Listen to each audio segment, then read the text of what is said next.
Welcome to Life and Faith from the Centre for Public Christianity. I'm Natasha Moore. And I'm Simon Smart.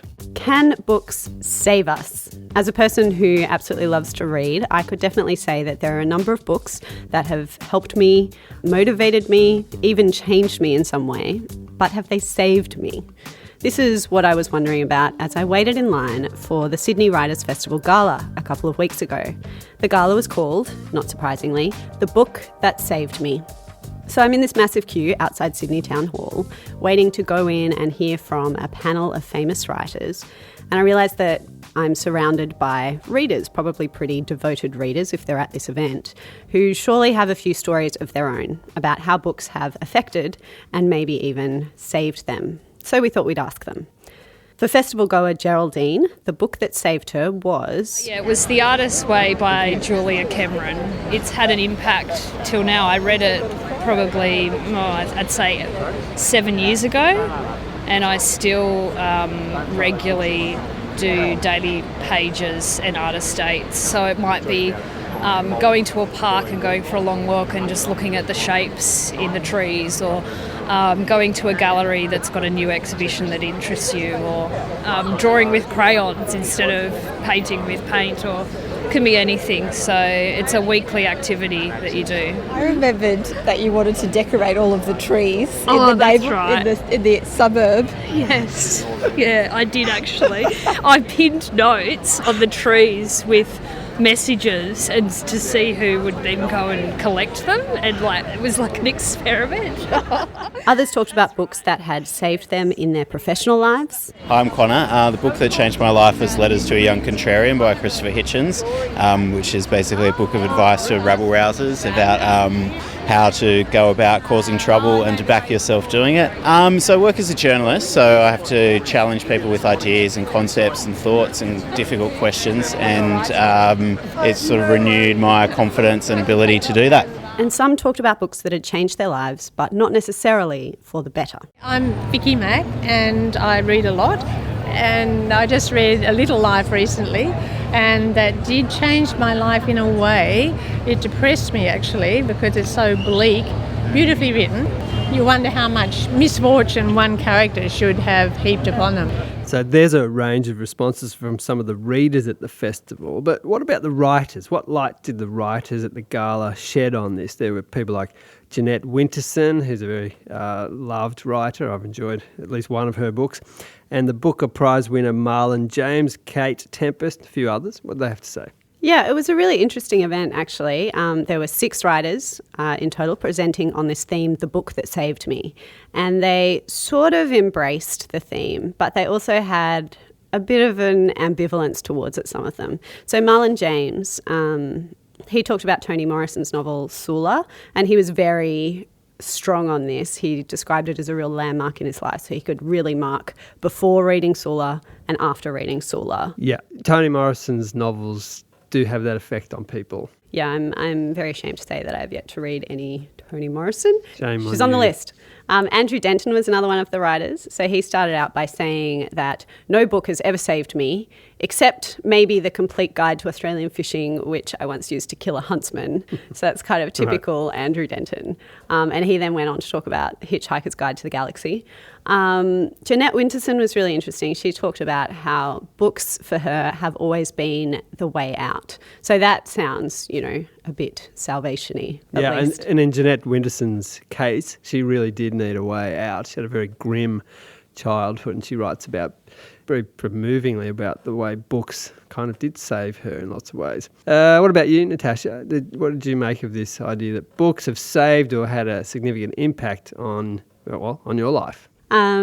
Reading is like one of my favourite things in the world. I was an English student forever, so really my default reaction to situations, whenever I need to know something or want to be able to do something that I currently can't, I'm always like, okay, there must be a book that I can read on this topic. So I do have a lot of faith in books to change us, and there are loads that I could point to and be like, before this book, after this book, different times in my life. But I read a lot of C.S. Lewis growing up. So not only Narnia, but reading his Christian apologetic books, the Screwtape Letters and Mere Christianity, that kind of thing. Yep. But a few years ago, I read This is kind of unlikely for me, like it should be a fiction book.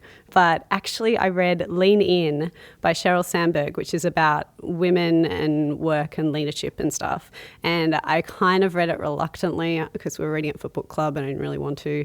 But it totally changed my life. Actually, I read it the week before I interviewed for this job and it gave me lots more confidence than I would otherwise have had. Well, there you go. That's changed your life. So what about you? I was thinking about this. There's lots of books that I've loved, but I'm not sure how far I'd go in terms of, whether it's saved or changed me particularly. I mean, I've loved books, lots of Tim Winton's books like Cloud Street. So yeah, they are sort of formative in lots of ways. I love Charles Dickens, love Tale of Two Cities, those sorts of things. You're just showing off your literary tastes here. No, I don't know about that, but it's one that stands out is Eugene Peterson's book, Christ Plays in 10,000 Places, which was a kind of spiritual theology book. That really did affect me in the sense that he was able to sort of articulate the way in which God is present and active in the world, but maybe not in very conspicuous ways, but very powerful ways and glorious ways. Look for the glory is his kind of tag, I guess. That really did affect me. Yeah, and I suppose for you and I, both being Christians, the impact of books does kind of come with the territory. The Quran describes Christians as well as Jews as people of the book. We're people who believe that God's revealed himself in this particular book, the Bible, and we'll be transformed by that as we read it, and that it's inexhaustible. Like you can spend a lifetime reading it and not get to the bottom of it.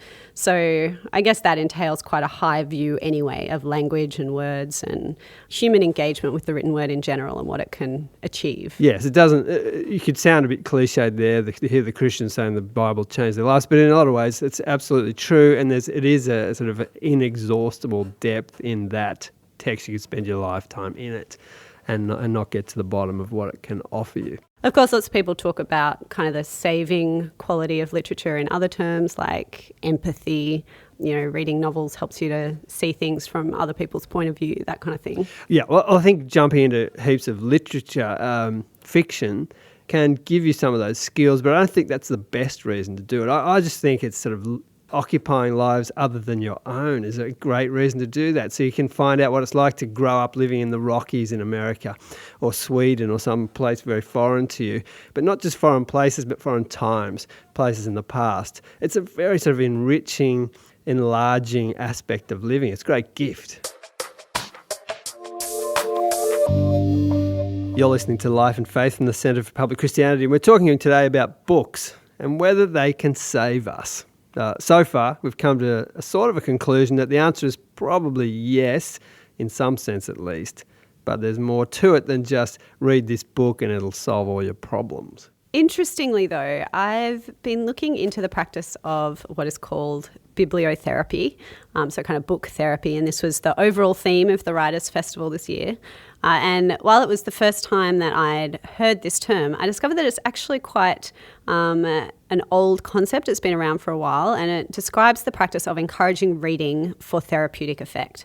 So the first time the word bibliotherapy was used was in an article written by a Samuel Crothers for the Atlantic Monthly in 1916, and he describes bumping into an old friend called Bagster. I'm not quite sure I believe this is a real person because this just sounds like too good a story. So his friend Bagster is running this place that is called the Bibliopathic Institute. And Bagster welcomes patients into his office, which is located in the basement of his church. And he prescribes books to people to heal their ailments. So whether they're physical or mental or relational or existential. He'll have a book for problems. you. That's right. So Bagster's quoted in this article as saying that, a book may be a stimulant or a sedative or an irritant or a soporific. The point is that it must do something to you and you ought to know what it is. And then there's this great moment where he has to hurry off mid-conversation to a patient who's taken an overdose of war literature to take care of him. Yeah, I like that idea that you can come to this person, he's sort of the doctor who's going to find the right book for you. In a modern sense, brings up this concept of the self-help book, of which there is an enormous number. But this idea of providing therapy in the form of fiction is an interesting concept. Yeah, and it wasn't a short-lived thing. The practice lives on. So Susan Elderkin is a modern-day bibliotherapist. She works at the School of Life in London, and she's written a book with another woman called The Novel Cure, an A to Z of literary remedies. It's like a dictionary. It has entries such as birthday blues under B, and it prescribes reading Salman Rushdie's Midnight Children as the cure for if you have birthday blues.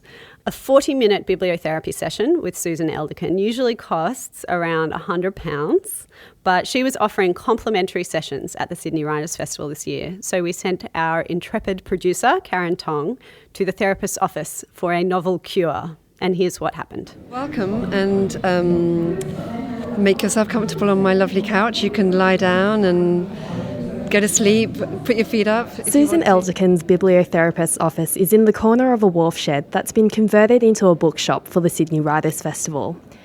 It's set up like a typical therapist's office. I'm lying down on the couch, she's sitting in a therapist's armchair with a pen and notebook in hand.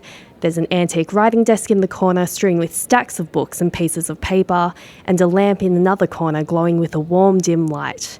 The only noticeable differences are the curtains that take the place of walls and the noise. There's an event on in the next room and people bustling about the bookstore. Well, Karen, maybe we should start by getting a sense of your reading taste, sort of books that you love to read. Are you a fiction reader by and large, or non-fiction? So we talk about some of the books that I've read recently, the types of books I enjoy reading, but what I really want to know is whether she can prescribe a book to cure my nasty cold. A book that I love to read and reread at those sort of moments is a book by Dodie Smith, who wrote a book called I Capture the Castle. It's an easy, lovely, eccentric, fun read, and good to lose yourself in when you've got a cold. Awesome. So what's going on for you in your life at the moment? Is there any big decisions that you've got to make, or are you preoccupied by anything in particular? I guess I feel like in the past few years I've accumulated a lot of clocks that have ticked down or are ticking down, and so one of them would be, things that you have to do before you're 25. 25 has come and gone, but now it's the things to do before you're 30 and that's coming up. Right. So just reassessing where you are, whether you're fulfilling the potential of each stage of your life. Is that what you mean? Yeah, basically. So if I sort of pulled it down to, one specific example is I have a lot of friends who are having babies, and it's beautiful. And so I play with their babies and have a great time with them. And every now and then there'll be someone else around and they'll say, "You're so good with children, you're so ready." And then something that I've never thought about, because I've never been in a stage of life where I've thought about having children, I'm suddenly thinking about that, so that adds another little clock to the collection. Only a clock, that one, yeah. It's an interesting predicament. I'm wondering whether it might be quite fun to give you a book, Crossing to Safety. And it's written from the point of view of one couple as looking back at their lives, really. It's what defines a life at the end. Can be anything from having children to work and to friendships, and it could be any of these things. So reading that might help you to discover where your priorities are as a person in terms of living a good and happy life. And then I guess to balance it out, we should really have a story about having a child and what that means. So one of the most moving portrayals of a parent-child relationship I know is The Road by Cormac McCarthy. And this is set in an apocalyptic future where something terrible has happened which has totally kind of wiped out civilization as we know it. It's so undiluted by other stuff going on that you just get this very, very pure vision of what it is to have a child and to want the best for that child and to want that child to be okay. Okay, I'm going to put your ailment down as trying to establish your priorities in life in order to take the next step. There you go. That sounds about right. Prescription. Yeah. Thank you so much. You're very welcome. So Karen, did it work? Well, I think my cold was cured with, vitamins and sleep. Okay. But I have bought the 2 books that she recommended, and we'll see what happens. So, books as therapy. Or at least adding to the richness and texture of life. You've been listening to Life and Faith from the Centre for Public Christianity. We hope that you enjoyed this episode on bibliotherapy. For more conversations like this, you can subscribe to our podcast on iTunes. Just type Centre for Public Christianity in the search box to find us. Next week, we're lingering at the Writers' Festival and bringing you a conversation with philosopher and author Julian Bagini. Join us then.